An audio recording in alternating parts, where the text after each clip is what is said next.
But yeah. So I guess I always want to know the gossip about this. But right now I haven't read very much. I was just completely swamped up till issue 10 of Xanadu, and now I got a little bit of a break, so I've been reading a little bit. But what I'm getting into right now is Little Nemo in Slumberland. Oh, cool. Winsor McCay stuff. Yeah, I recently found out about Winsor McCay, and like it like has made a bigger impression on me than anything that I've read in the few years that I've done comics. Like since I started reading them, because I don't know what it is. It just I can't even explain it, but it just has such a big impact on me, and it makes me totally want to just draw like him and do storytelling like him, which is the opposite of how I would do things. But it's just, I don't know, it's just really... So you found a really new big influence. Yeah. I mean, we'll see if I change anything because of it, but yeah, it's, to me it's actually manga. Like, it's really weird. His work? Like, I know that, yeah, I guess that... Or manga's Winsor McCay, really, I guess. Yeah. Maybe, because he was 1930s. He was first, yeah. You know, but yeah, that's the thing that really shocks me. I'm just like, I think that's closer to manga than Disney, you know, which everyone says. The influence. But and then let's see. And as far as things that I read regularly when they come out, honestly, there's not very much. But I'm like the hugest fan of Ross Campbell, so anything he puts out. Yeah. I really like Wet Moon. It's like a bunch of girls in drama, and it's really freaky. How with a weird well little he knows punk girl girls. who's kind of the lead central character, right? Yeah. Overweight, kind of. She's cool. Yeah, I know, and it's like she has insecurities and stuff, and it just shocks me that he knows how women think. You know, I've been wanting to figure out how he thinks, but then I get afraid too, so I'm like, you're the greatest, and then I like run away. I'm like a really scary person. You met him. You met him and said that. Yeah, I do that to him all the time. But like, and he just came out with, he's been doing these like just comics that he prints himself and stuff called Mountain Girl, and I didn't think I'd like it, but I get it anyway because I love his art. But it's so good, and it's like about like this really buff girl who's like mostly nude, and like, and she like goes and beats people up and kills them, and when she kills them, she eats them out of respect, and it's like this and it's all about like when they talk to each other, they're like, well, I'm going to eat the whole land, you know, and it's all about like eating a lot, which I think is like so positive, and like, well, for girls, and like also. Like he does all these crazy visual things and like fight moves, and like he has the name of the fight move sort of as the sound effect and stuff. Wow. And it's like I've never seen anything. Who's publishing like this? Himself. Yeah. I haven't even seen that, and I'm a big Ross Campbell fan. Dude, you gotta. Oh my gosh. I think they've mostly been online, but I think he's gonna start making. Oh, okay, it's online stuff. I think. Okay, that's what it is. I don't know. Yeah. I prefer paper. No, I'm just kidding. Anything else to add? Not really. I'm getting.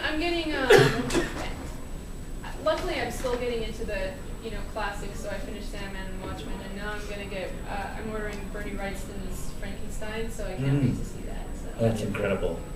The line work is just insane. I can't wait. You just mentioned being a woman in comics, things like that. Let's talk about that briefly. We'll start with you, Amy, and then we'll come to Brian. Because I don't think I've been fair to Amy. I've been like, Brian, let's have a beer, Brian. I didn't get to come to Beer Fest with you last night. Brian likes to talk. No, it's more me. So, Amy, let's talk about this new generation. I think it's this amazing time we're witnessing. Hopefully everyone in here agrees that there has been women in comics, but let's face it, the reality is now, this last maybe 10 years or whatever it is, we've seen this wonderful inclusion. It used to be kind of this boys' club, and you even heard stories about it being a boys' club, where women would show editors their things and they'd get shoved to the bottom, or things like that, all kinds of stories. And now we're seeing the opposite, where I even have guy cartoonist friends being like, I actually didn't get the job because Becky cloned it, or whatever, something like that. So let's talk briefly about that, about the inclusion of women and this just amazing their foray into the American comic scene, and really seeing quite a few of them and how good they are. Yeah. I don't know. It's definitely been growing, and I think some of that has to do with manga. Some of that just has to do with the fact that we're more of a modern society, and we try to make efforts to be more inclusionary, if that's the word. Mm-hmm. And, Inclusive. but inclusive. Inclusive, thank you. We have someone with a literature degree back there or something. I got some bad wordage in my mouth. Yeah, me too. You used to be a teacher too, right? Well, I student taught. Okay. I wasn't doing English though. Okay. So. You're good then. Yeah. Let's see. I don't know. It's been cool, but I obviously I want there to be more.